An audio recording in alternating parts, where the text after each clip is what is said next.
I start with my game against Hikaru Nakamura, who's one of the top players in the world, and certainly one of the top Blitz players in the world. And here I had black against him. And after the moves e4, d5, he played knight c3. Hikaru, as you may know, tries to play some offbeat openings. He doesn't like mainline theory, tries to surprise his opponents and keep them on their toes, constantly thinking, spending time, and this is how he wins a lot of the games. Actually, a lot of his opponents get under time pressure, and then as he attacks, they can't really deal with his quite inventive ideas and make mistakes. So in this position I played d4, knight e2, g6. I try not to move my pieces out, especially my pawns. For example, after knight e2, if I play e5, white already has a target and on the e5 square. So I prefer to play in a way which hides my intentions for now. So I play g6, and he plays knight g3. I immediately put the question to the knight by playing h5, threatening h4, and obviously if white now reacts with h4, I will have a nice square for my bishop on g4. So white plays h3, an interesting move that invites h4, and perhaps h4 is the right move to kick the knight back to e2.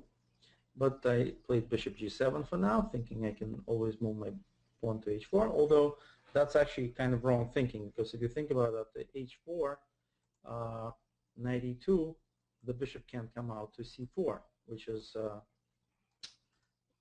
what white did in a second. So h4 is probably the right move, but I played bishop g7, and so white develops his bishop to c4. Now I bolster up the center with c5. He plays d3. I played knight c6, and white plays f4. So now this is the blitz game. So of course it's possible to make mistakes, but here I made quite a big one. I played e5, and I would say that this is the first positional mistake, because opening up the position without taking care of white's most active piece on the bishop on c4 is simply wrong. It was important to play after f4. It was important to play knight a5 and attacking the bishop on c4. And if white plays, for example, bishop b5, bishop d7, the bishop gets exchanged, and after they exchange the bishops, the threat to white's king, to black's king, would not be so big. So this was an important positional moment, which I missed. I played e5, and white played knight f3. I played h4 a little bit too late. I should have done that before the bishop got to c4, as we discussed. Knight e2, queen e7, and after castling, I played bishop e6 to try to do something with this light squared bishop.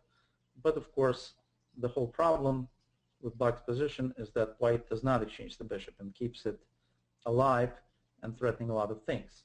So of course, if I played well up to this point, we wouldn't have a position which is winning, eventually will be winning for white, and we wouldn't have this discussion about how to save lost positions. So this is not my best opening play, far from it, and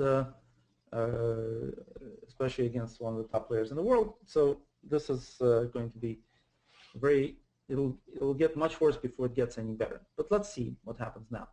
So I play bishop d7, and here white plays c3, and I take the pawn on f4. This is another difficult move to make, and a bad one, because with this move, obviously, I'm letting more of white's pieces into the game. Knight will now come to f4 and to d5.